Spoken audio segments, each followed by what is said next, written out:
하나님 말씀은 창세기 2장 18절에서 25절입니다. 말씀을 중간중간 보기 때문에 제가 22절에서부터 21절에서 봉독합니다. 여호와 하나님이 아담을 깊이 잠들게 하시니 잠들매 그가 그 갈빗대 하나를 취하고 살로 대신 채우시고 여호와 하나님이 아담에게서 취하신 그 갈빗대로 여자를 만드시고 그를 아담에게로 이끌어 오시니 아담이 이르되 이는 뼈 중에 뼈요 살 중에 살이라.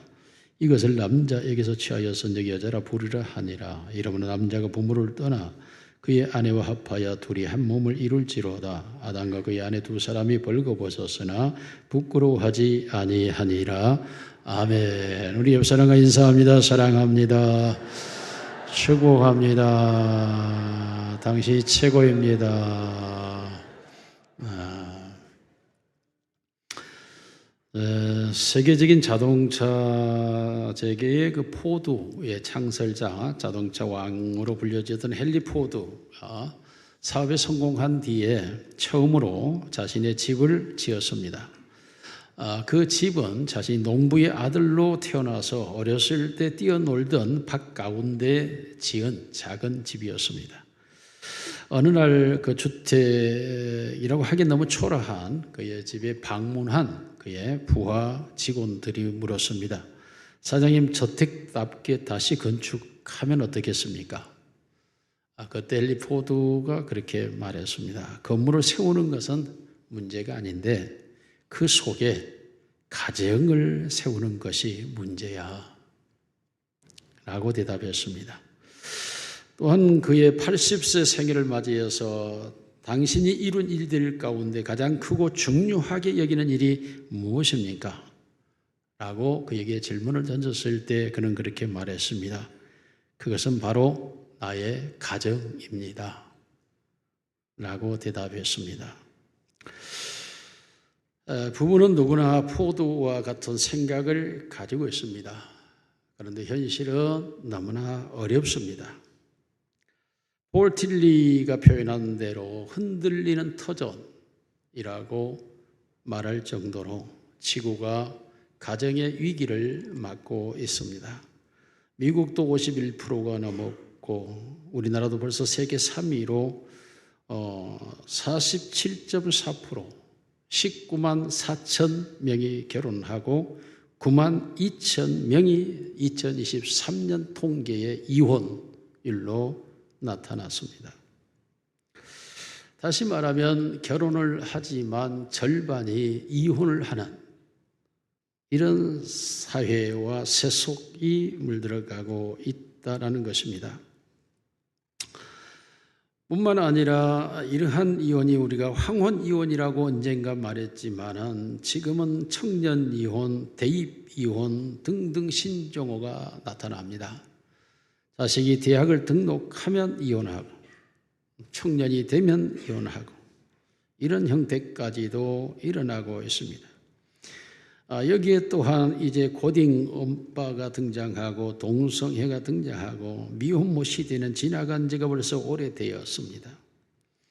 이와 같이 사회 전반부에 걸쳐서 여기에 동성애 등 젠더 등이 같이 어우러지면서 부부가 기초 사회를 이루고 있고 그 건강한 부부에 의해서 가정이 세워지고 그 건강한 가정이 건강한 사회를 만들고 건강한 사회에서 건강한 국가가 형성된다고 하는 것은 우리가 너무나 잘 알고 있는 것 아닙니까? 또한 우리의 부모님들은 그렇게 극단적인 어려움 속에서도 가정을 저버리지 않았고 우리들을 헌신과 희생으로 양육하고 보호해 주셔서 우리가 성인이 되었고 우리가 가정을 이루었는데 오늘 이 시대에는 그렇지 않다고 하는 현실이 너무나 안타깝습니다. 심지어 주부 가출, 주부가 집을 가출하는 게 청소년보다 더 수가 많아서 연 10만 명의 가출이 발생하고 있는 시대를 살아가고 있다고 말합니다. 물론 이러한 가정의 아픔은 여러 가지 이유들이 있다고 이해합니다. 어쩌면 이 자리에 앉아있는 우리 모두도 그러한 가정의 아픔을 가지고 있고 아픔을 경험했고 그런 슬픈 일들이 우리에게 있었다는 것을 우리 모두가 부인하지는 않습니다. 그럼에도 불구하고 이와 같은 전 세계적 특히 발전된 도상국가에서 OECD 국가들 중심으로 처절하게 붕괴되고 있는 이 부부의 삶, 가정을 무엇으로 우리가 표현하고 어떻게 이 가정을 지켜가야 할지, 이것이 바로 하나님의 심판대가 임하였을 때 나타나는 징조고 현상이죠.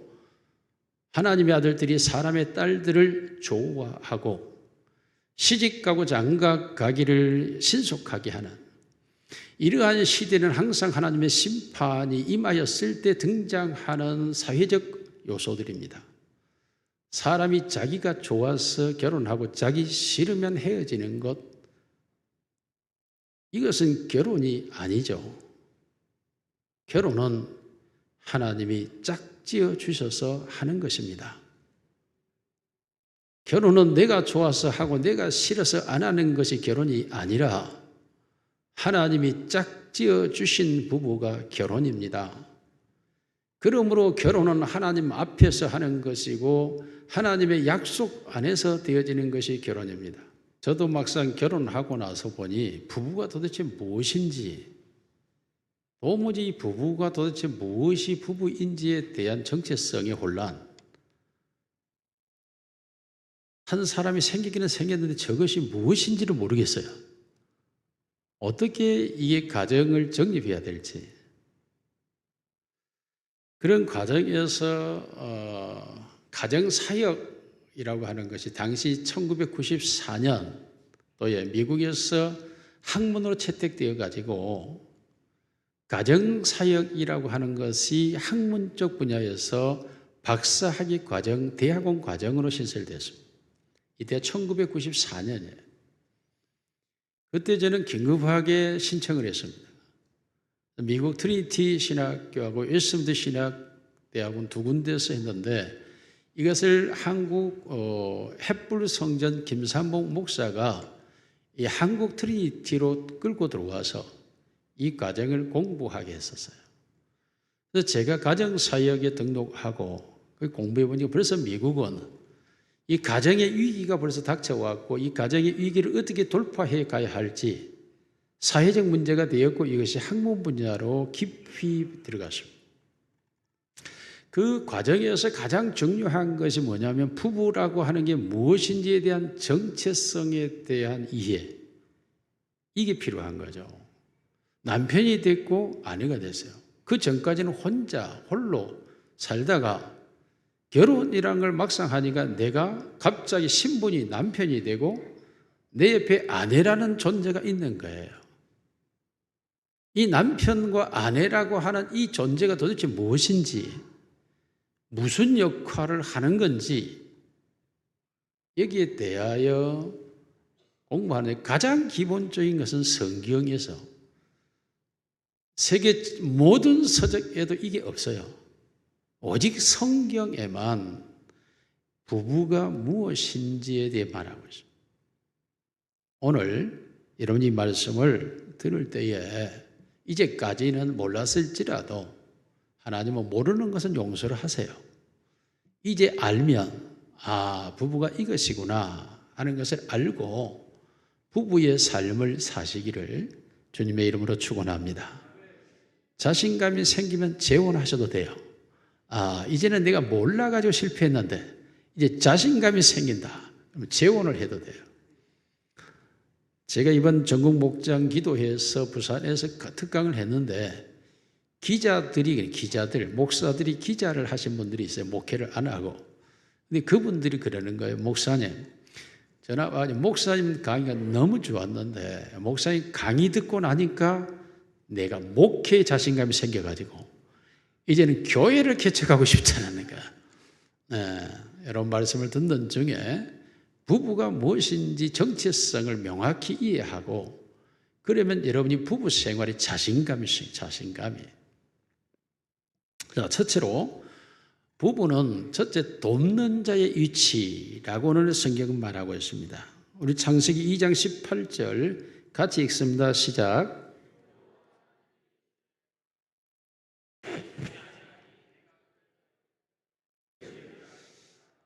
돕는 배필을 지으신 것, 이것이 아내죠, 아내. 이 돕다고 하는 말은 헬퍼라는 말인데, 이 헬퍼라는 언어는 숙련되지 못한 노동자의 조수. 다시 말하면 여자는 남자를 돕는 자라고 말하는데, 그 돕는 자라는 의미가 열등한 이치라거나 종속되거나 내조자라는 의미가 되지 아닙니다. 우리는 이 돕는 자를 그렇게 이해해 왔는데, 성경은 이 돕는 자라고 하는 말은 그와 일치된 조력자, 그와 상응한 조력자라는 의미가 이 헬퍼라는 의미예요.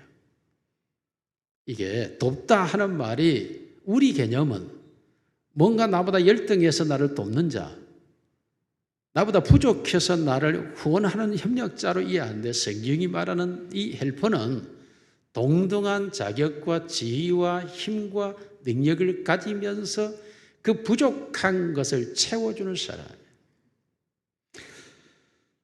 여러분, 이 돕는 자라고 하는 단어가 에세드, 즉 에셀이라고 하는 단어인데, 에셀이라고 하는 단어를 한번 성경에 찾아볼게요. 창세기 15장 2절 같이 읽습니다. 시작. 주 여호와여 무엇을 내게 주시려 하나이까? 나는 자식이 없사오니 나의 상속자는 이 다메섹 사람 엘리에셀이니이다. 아브라함이 자기에게 하나님이 돕는 자를 줬는데 그가 바로 엘리에셀이라고 하네. 에셀, 돕는 자. 자, 모세의 두 번째 아들입니다. 출애굽 18장 3절 4절 같이 읽습니다. 시작. 그의 두 아들을 데리고 왔으니 그 하나의 이름은 게르솜이라. 이는 모세가 이르기를 내가 이방에서 나그네가 되었다 하미요, 하나의 이름은 엘리에셀이라. 이는 내 아버지의 하나님이 나를 도우사 바로의 칼에서 구원하였다. 하나님이 나를 도우사 바로의 칼에서 구원했다가 엘리에셀이에요.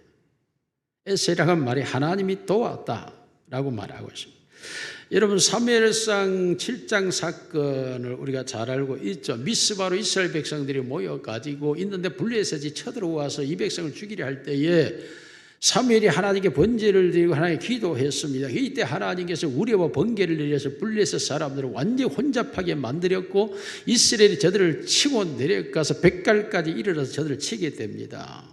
자, 7장 10절 같이 읽습니다. 시작. 사무엘이 번제를 드릴 때 블레셋 사람이 이스라엘과 싸우러 가까이 오니 그날에 여호와께 블레셋 사람의 큰 우레를 빨아요 그들을 어지럽게 하시니 그들이 이스라엘 앞에 패한지라. 12절. 사무엘이 돌을 취하여 미스바와 센 사이에 세워 이르되 여호와께서 여기까지 우리를 도우셨다 하고 그 이름을 에벤에셀 할 때 에셀, 하나님이 우리를 도우셔서 이 블레셋을 쳤다라고 말하고 있습니다. 신명기 33장 29절 같이 봅니다. 시작. 이스라엘이여 너는 행복한 사람이로다. 여호와의 구원을 너같이 하던 백성이 누구냐? 그는 너를 돕는 방패시오 내 영광의 칼이시로다. 내 대적이 내게 복종하리니 내가 그들의 높은 곳을 밟아버리리라. 너를 돕는 방패가 곧 하나님, 하나님이 이스라엘 도움으로 너같이 행복한 자가 없다라고 말하며, 시편에서 다윗은 시편 33편 20절에 이렇게 말합니다. 시작. 시편 33편 20절. 우리 영혼이 여호와를 바라며 그는 우리의 도움과 방패시로다. 우리의 도움과 방패. 하나님이 우리의 도움이요 우리의 방패라는 말이 바로 에셀이라고 말합니다. 이스라엘을 향한 하나님의 도우심, 이것이 바로 에셀입니다. 이스라엘의 존립 문제, 이것은 단순히 돕는다가 아니라 필수적인 문제죠. 이스라엘이 존재할 수 있는 건 절대적 필수인데, 이게 바로 창조자 하나님이 있어야 피조물이 존재할 수 있고, 그 피조물을 존재케 하는 돕는 에셀이 바로 하나님이시다 라고 말하고 있습니다. 그러므로 돕는 이 에셀이라고 하는 말이 하나님의 위치까지 올라가고 있는 단어입니다.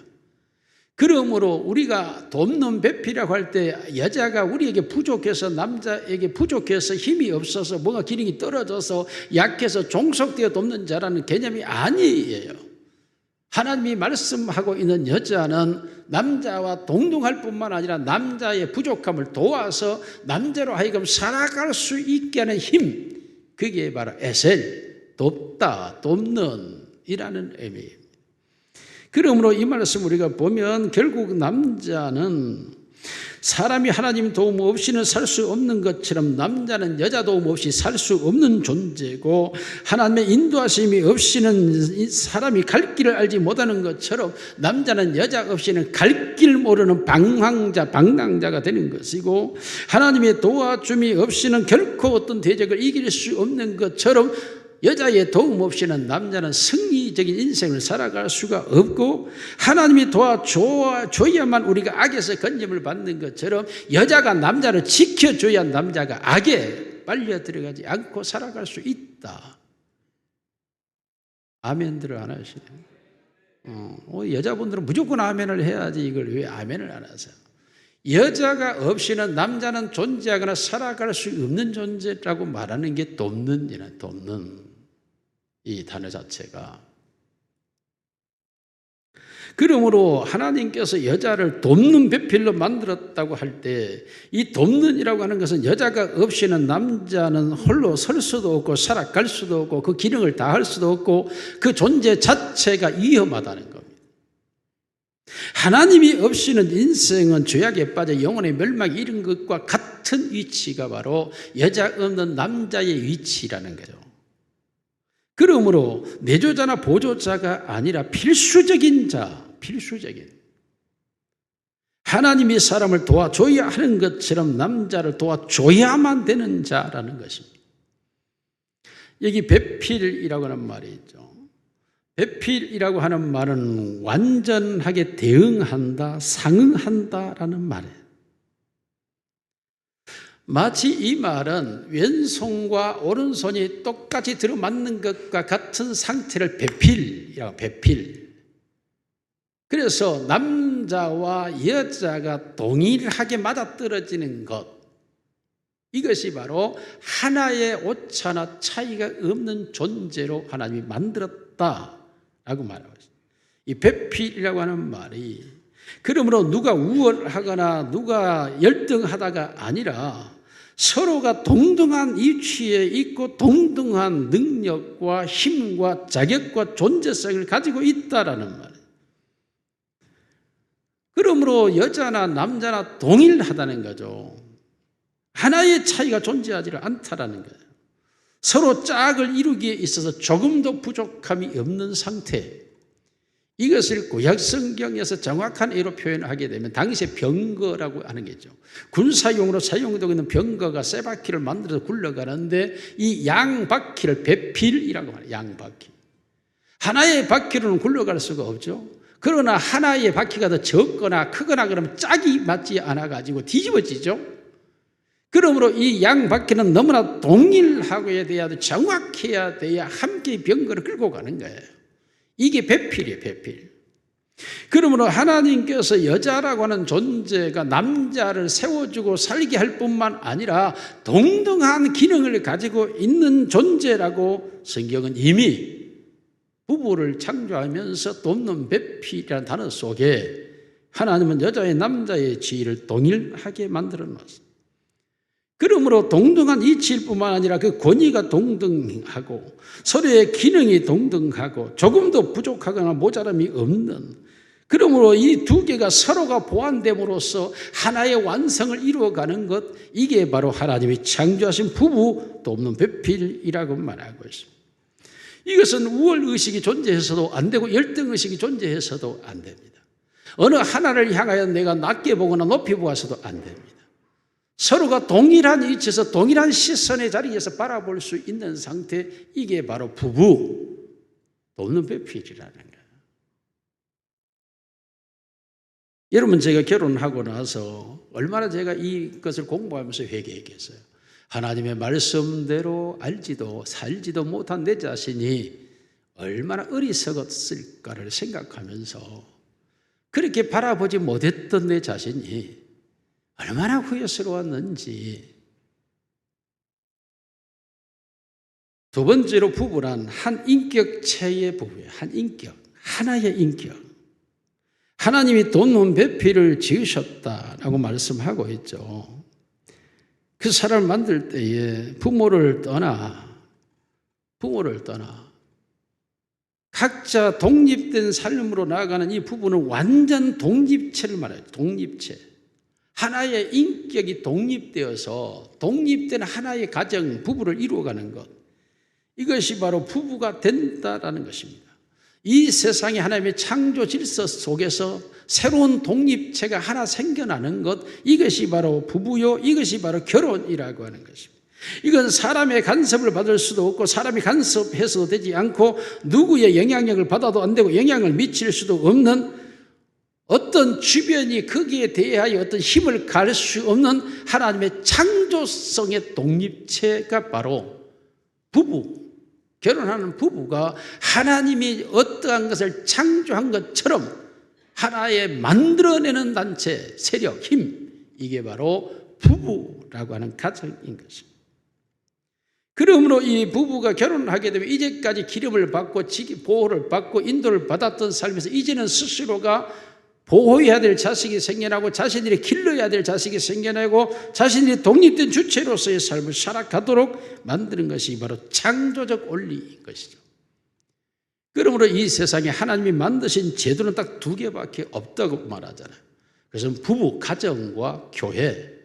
하나님이 직접 만드신 것은 교회와 가정밖에 이 세상에 존재하지 않아요. 그러므로 부부가 된다고 하는 것은 서로가 독립된 인격이 하나의 인격으로 연합되어 버린 거죠. 부모를 떠나 연합하여 속으로 들어가 버린다는 거죠. 이게. 그러므로 이것은 이질 간의 연합이 아니라 동일체의 연합이고 우열의 연합이 아니고 동질체의 연합이에요. 동질과 동일의 연합이죠. 마치 물과 물이 연합되면 하나의 물방울이 되어버리는 것과 같은 상황. 이것이 바로 가정이요, 이것이 부부라고 말하고 있습니다. 그러므로 상호 간의 종속관계나 이질과의 관계나 분열의 관계가 아니고 서로가 하나 되어 떨어지면 죽을 수밖에 없는 존재가 되어버리는, 이것이 바로 부부라는. 창세기 1장 27절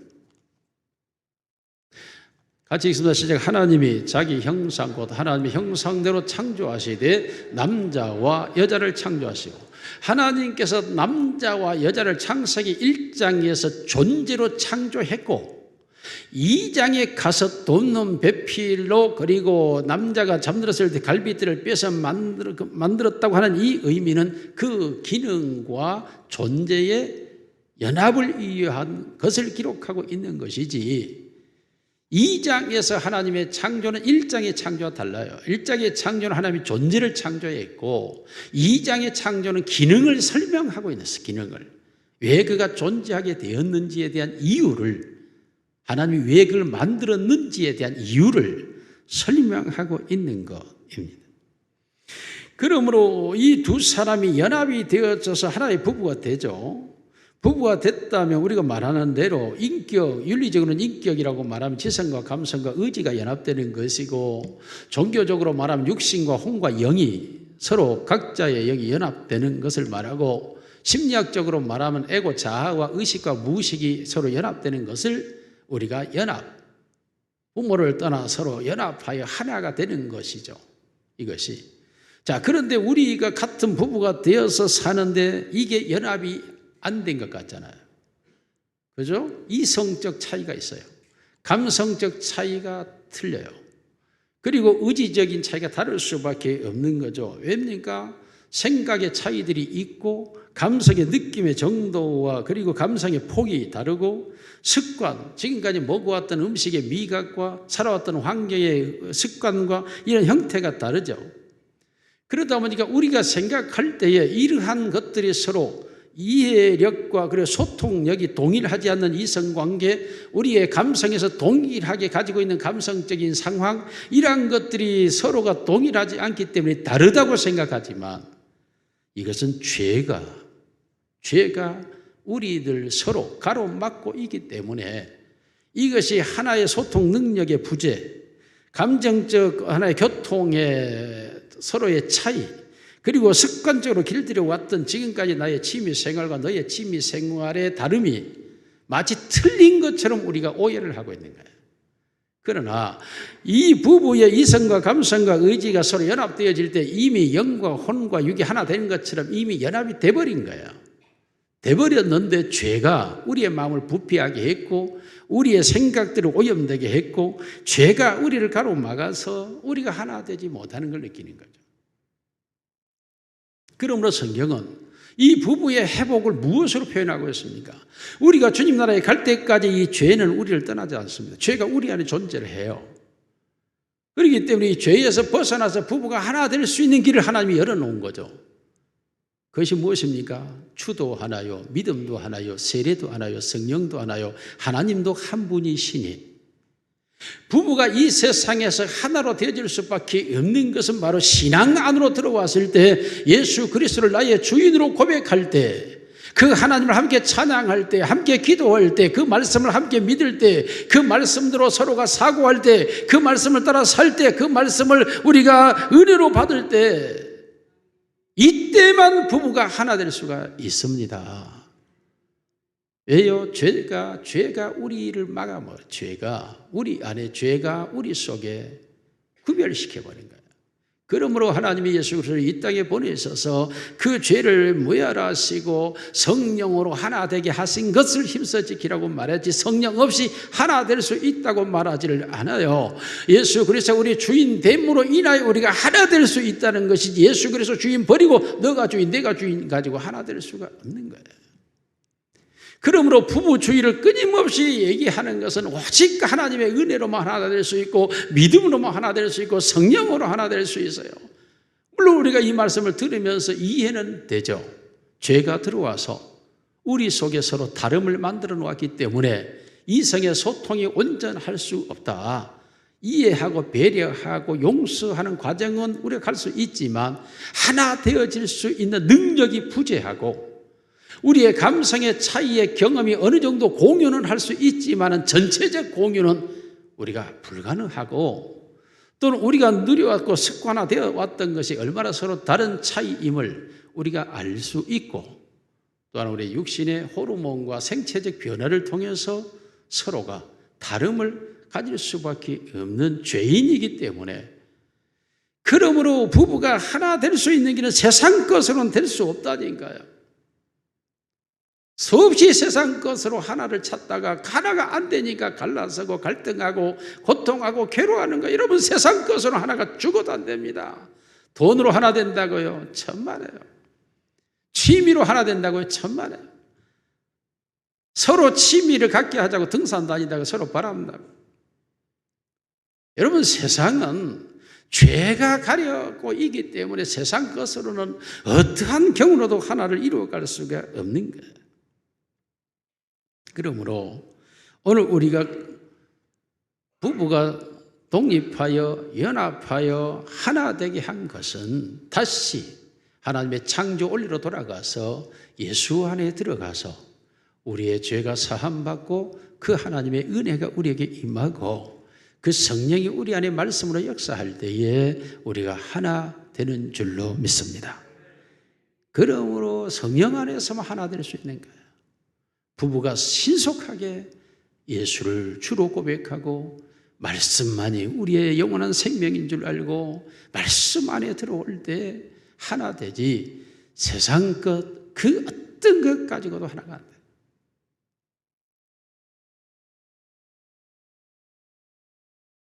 여러분 우리가 흔히 말할 때에 그렇게 고백들을 하죠. 꼭 그렇다면 사람이 하나 될 수 있는 길이 예수 안에밖에 없다면 우리의 차이의 문제가 있지 않느냐라고 말을 해요. 사람들이 창조 기술을 가지고 해요. 창조 기술. 남자는 흙으로 만들었고 여자는 뼈, 세라믹으로 만들었기 때문에 오히려 여자가 더 강한 것 아니냐. 흙은 세라믹이 찔러대면 흙은 부서져 버리니까 여자가 더 강하다. 남자들은 또 그러나 흙이라고 하는 것은 없어지지 않는다. 이렇게도 주장을 하고 있죠. 그러나 또한 이것을 가지고 서로 강함과 약함을 창조 순서를 가지고 얘기를 해요. 남자가 먼저 창조되고 여자가 뒤에 창조됐으니까 여자는 종속적이고 남자는 우월적이지 않냐, 이렇게도 얘기를 합니다. 그러나 창조 순서를 본다면, 그렇다면은 짐승들이 먼저 창조됐으니까 먼저 창조된 것이 우월하다면 사람은 짐승마도 못한 존재가 되잖아요. 그렇다면 결국 그렇게 본다면 나중급은 창조된 것이 더 중요하죠. 왜냐하면 하나님께서는 궁창을 만드시고 그리고 모든 종류의 곡식을 만들고 동물을 만들고 인간을 만들기 때문에 하나님은 사람을 자기 형상으로 만드는 걸 염두에 두고 창조했기 때문에 가장 마지막 만들어진 것이 좋았고, 하나님께서도 좋았더라 하다가 마지막 사람을 만들거나 심히 좋았더라 했거든요. 그렇다면 가장 최종적으로 만들어진 것은 여자죠. 순서로, 창조 순서로도 우월을 얘기한다면 여자가 남자보다도 우월하다는 거예요. 그러니까 이러한 논리로 자꾸 우월성을 논하거나 열등성을 논할 것이 아니고 서로가 연합해서 하나가 되어야 할 줄로 믿습니다. 그런데 죄가 가로막아서 안 된다니까요. 우리 속에 욕심이, 쓴뿌리가, 이러한 죄들이 일어나기 때문에 안 되는 거예요. 그러므로 오직 예수 안에, 성령 안에서 하나 될 수 있다라는 사실을 기억해야 돼요. 세 번째로 타락의 공동 책임이 부부에게 있다라는 사실을 기억해야 됩니다. 3장 1절 같이 읽겠습니다. 시작. 그런데 뱀은 여호와 하나님이 지으신 들짐승 중에 가장 강교하니라. 뱀이 여자에게 물어 이르되 하나님이 참으로 너희에게 동산 모든 나무의 열매를 먹지 말라 하시더냐. 여러분, 이제 대부분의 사람들이 하와가 먼저 선악과를 따먹고 뱀의 유혹을 받았고, 그리고 먼저 타락했고, 그리고 아담에게 그 선악과를 주었고, 그러므로 여자로 인해서 인류의 죄가 들어왔고 타락이 왔고, 그러므로 여자가 더 문제지 않느냐라고 말합니다. 그런데 여러분, 이 본문을 자세히 다시 또 읽어보고 또 읽어보면 그렇지 않습니다. 하와에게 이 뱀이 찾아왔는데 성경이 뭐라고 말합니까? 그 부분 3장을 자세히 읽어보세요. 뱀이 여자에게 이르되라고 말해요. 다시 말하면 아담과 하와가 있었는데 뱀이 여자에게 말을 걸었다, 그 말이에요. 아담이 그 자리에 없었다라는 기록이 없어요. 뿐만 아니라 이 뱀이 너희라는 표현을 써요. 너라고 말하지 않아요. 너희. 하나님께서 선악과를 너희가 먹지 말라고 하더냐 라고 말함으로써 하와 한 사람이 있는 게 아니고 다른 사람이 거기에 있었다라는 것을 성경은 말하고 있어요. 그러므로 아담과 하와가 같이 있었다라고 말하죠. 더 나아가서 하와가 우리라는 단어를 써요. 우리. 여기서 심지어 이 하와가 선악과를 따먹고 함께 있는 아담에게도 주니라고 말함으로써 하와가 선악과를 따먹는 현장에 아담이 있었다라고 성경 기록하고 있어요. 그러므로 타락의 우선순위가 여자에게 있었고 그 책임이 여자에게 있었고, 그러므로 아담이 뒤에 하와에게 책임을 전가하고 이것이 정당하냐? 하나님은 인정하지 않아요. 도리어 이걸 바꾸로 말한다면 아담은 하나님에게 직접 명령을 받아 먹으면 반드시 죽으리라 했고, 그러므로 먹지 않아야 되고 하와가 먹는 것을 막아야 했고, 심지어는 하와가 가지고 와서 주면 이거 먹으면 죽는다라고 안 먹었어야 했고 거절했어야 되죠. 그런데 아담은 하와가 선악과를 따먹는 그 현장에 있었고 그와 동참했고 그를 막지 않았고 그것을 같이 먹었고, 그러니 이게 방조죄고 공범이고 똑같죠. 그래서 결국은 그들이 벌거벗었고 하나님을 두려워하여 숨었습니다. 그들이 하나님 앞에 이 사실을 인정했고 용서를 구했더라면 기회가 있었죠. 누가 너에게 벌거벗었음을 알게 하였느냐? 라고 할 때 하나님께서 먹지 말란 걸 내가 먹었나이다라고 말했어야 되죠. 그런데 하나님이 내게 주신 여자 그가 내게 주어 내가 먹었 이렇게 말하잖아요. 결국은 하나님은 용서의 기회를 줬지만 그들은 용서를 빌지 않냐고 책임 전가로 인하여서 하나님의 심판이 그들에게 임하였고 결국 그들에게 그런 고통이 주어졌고 인류는 죄 아래 갇혀버리게 되는 거예요. 여러분, 우리 모두가 살아가면서 가장에 불화가 생기고 부부의 문제가 생기는 게 뭐죠? 바로 아담과 하와의 죄가 오늘 가정 우리에게 그대로 있는 거예요. 그대로. 우리 부부간에 옆에 부부간에 서로 인사합시다. 당신은 나의 에셀입니다. 당신은 나의 에셀입니다. 참 나를 돕는 자죠. 당신은 나를 돕는 자, 돕는 자. 당신 없이는 내가 존재할 수가 없죠. 돕는 자죠. 뿐만 아니라 당신과 나는 하나입니다. 다시 옆에서 인사합시다. 당신과 나는 하나입니다. 독립하여 연합되어 하나가 되어서 하나. 죄가 이것을 깨서 지금 우리가 그런 거지 예수 안에서 성령 안에서 말씀 믿음 안에서 하나 된 줄로 믿습니다. 그리고 중요한 이 세 번째 문제가 있어요. 따라합시다. 모든 책임은 내게 있습니다. 내게 있다 그래요. 모든 책임은 내게 있습니다. 이렇게 되었고 저렇게 되었고 그렇게 되었고 이런 일 그런 일 다 내 책임입니다. 그런데 자꾸 책임은 내 책임이 아니고 너 책임이다. 이게 에덴 동산에서의 문제예요. 예, 아담과 하와의 범죄 이것이 결국은 그래서 우리도 이 죄의 유전자가 있어 걸핏하면 당신이 그래서 그랬잖아. 당신이 그러니까 그랬고 이래서 이랬잖아. 전부 항상 말은 다 당신이에요. 그런데 여러분 우리가 쓴뿌리 제거에서 공부할 때 배웠잖아요. 1%의 책임이라도 나에게 있습니다. 우리는 그 1%의 책임을 내가 인정할 줄 알아야 돼요. 99%의 책임이 당신에게 있다 할지라도 1%의 책임이 내게 있다면 나는 1%의 책임자로서 책임이 내게 있다라고 말할 수 있어야 진정한 부부가 되는 거예요. 우리의 가정에 모든 책임은 공동 책임이에요. 그 책임이 1%가 내게 있다는 게 있다. 내게 있다. 이걸 항상 인식하고 인정하고 살아가요. 그리해야 부부가 갈등과 분쟁이 일어나지 않습니다. 자식의 문제만 생기면 당신이 잘못 켜가지고 그리고 당신이 어떻게 당신의 문제예요? 그게 내 문제지. 내 문제지. 그 모든 문제가 내 문제지 어떻게 당신의 문제이겠어요? 가장 기본적인 문제는 뭐죠? 그 자식이 그렇게 못난 놈 같으면 누구 책임이에요? 시작. 그러죠. 부모 유전자 다 담고 나온 거 아니에요. 그놈이 공부 못하면 내 머리 닮았기 때문이고 걔가 성격이 그런 건 내 성격이 그러니까 그런 거예요.